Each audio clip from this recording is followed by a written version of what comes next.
औज़ु बिल्लाहि मिनश्शैतानिर्रजीम बिस्मिल्लाहिर्रहमानिर्रहीम अल्लाहुम्मा सल्लि अला मुहम्मद व आले मुहम्मद। अस्सलाम वालेकुम नाज़रीन इकराम, मैं हूँ शजर अब्बास, आप देख रहे हैं खबर बात। आज की इस वीडियो में बात करेंगे कि सानिया-ए-मच, जिसमें हज़ारा बरादरी के 11 मज़दूरों को जिस सफाकियत के साथ, बर्बरियत के साथ कत्ल किया गया और उसके बाद रियासत की जानिब से जो बेहिस्सी और हठधर्मी दिखाई गई, और इसके साथ साथ मुज़ाकरात हुकूमत के दरमियान और हज़ारा बरादरी के दरमियान क्यों नाकाम रहे, और फिर क्या वजह बनी कि जिसकी वजह से हज़ारा बरादरी के लोग एकदम मान गए और वो अपने प्यारों के लाशों को दफनाने पे राज़ी हो गए। इस सारी वीडियो में हम गुफ्तगू करेंगे। उम्मीद करता हूँ कि आपको आज का ये प्रोग्राम पसंद आएगा।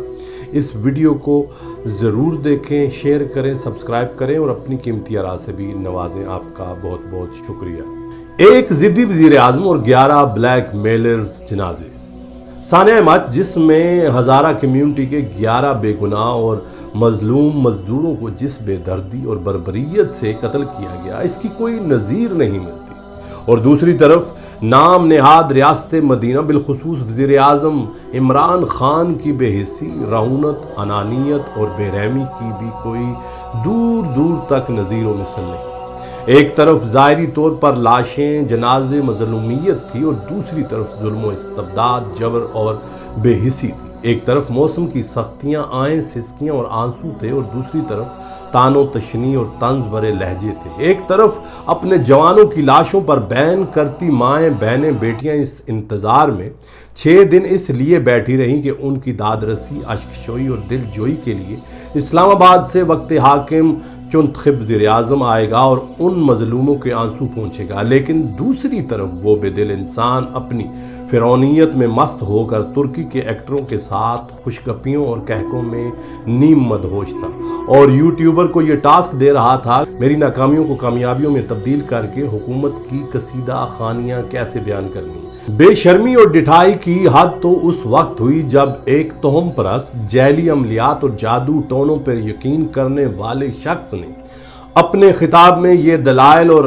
उज़्र पेश किया था कि वो रसा अपने प्यारों की लाशों को पहले दफनाएं, मैं फिर आऊँगा क्योंकि मैं वज़ीर आज़म हूँ और आप मुझे ब्लैकमेल नहीं कर सकते। सवाल ये पैदा होता है कि कैसे मजलूम निहत्ते ख़वातीन, माएँ, बहनें, बेटियां, बच्चे और 70 और 80 साल के बुजुर्ग अपने प्यारों के कटे लाशों के साथ हुक्मरान वक्त को ब्लैकमेल कर सकते हैं। जनाबे खान साहब माजी करीब में अपने इरशादात में फरमाया करते थे कि जितना मैं मगरबी तहजीब व तमद्दन जिसमें बेमुरवती और बेहिस्सी को जानता हूँ, शायद ही कोई जानता है। साथ ही अपनी मशरकी रवायात और अखलाकियात का दर्स भी दिया करते थे। शायद ये सारी कहानियां और किस्से सुनकर हज़ारा बरादरी के मासूम लोगों ने भी सोचा होगा कि हमारी मशरकी रवायात और तहजीब में है कि जब भी कोई सानिया या हादसा पेश आता है तो लोग अपने बड़ों के आने का इंतज़ार करते हैं, सिर्फ इसलिए कि उनका बड़ा जब आएगा तो न सिर्फ वो उनकी दाद रस्सी करेगा बल्कि इसलिए कि ये इज्जत व तकरीम होगी कि वो खुद अपने लोगों को और प्यारों को दफनाएगा। लेकिन इस घर यानी पाकिस्तान का वज़ीर आज़म अपने शहरियों या बच्चों के इंतज़ार को ब्लैकमेल करना समझता है। गोया ये कहा जाए कि इंसानियत हार कर मर रही थी और जुनूनियत, तकब्बुर, जिद जीत गई।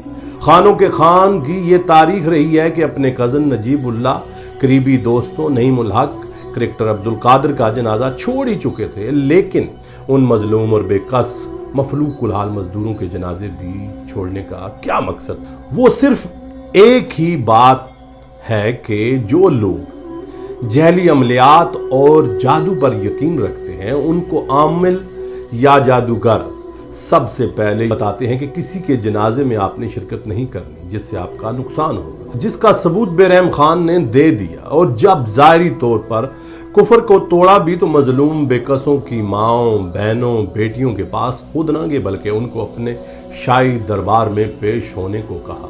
ये इंसानियत और इंसानी इक़दार की तज़लील नहीं तो क्या है? ये तकब्बुर नहीं तो क्या है?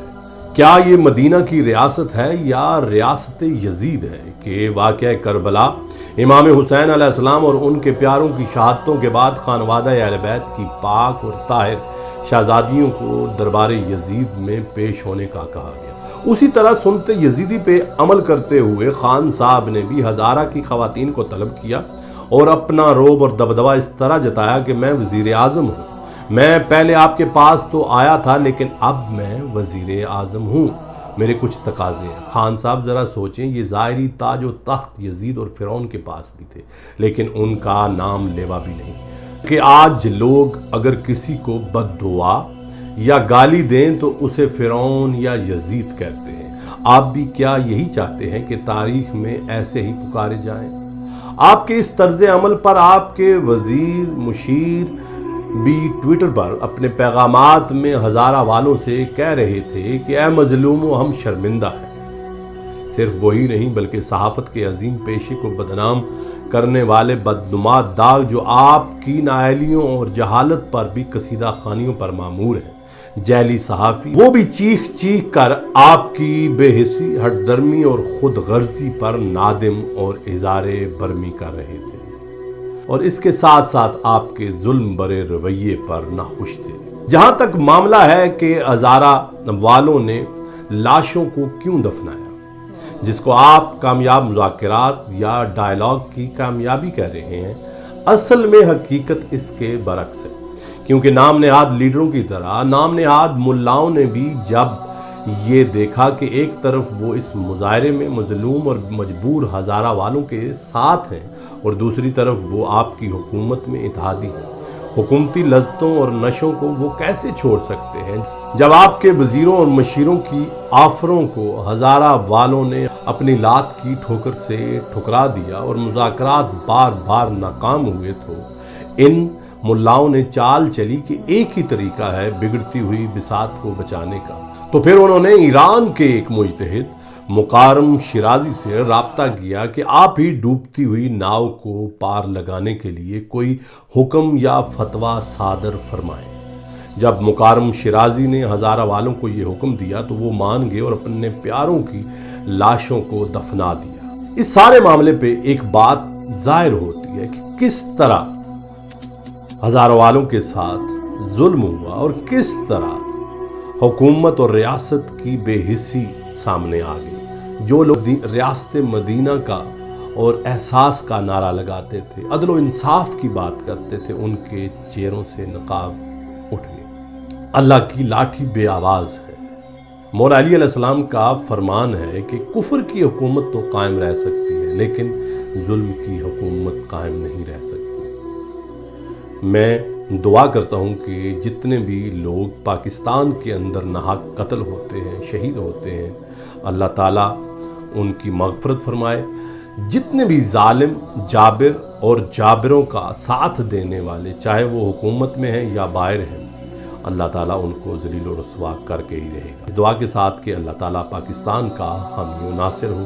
اس ویڈیو کو ضرور دیکھیں، سبسکرائب کریں، لائک کریں، شیئر بھی کریں۔ آپ کا شکریہ۔ اللہ حافظ۔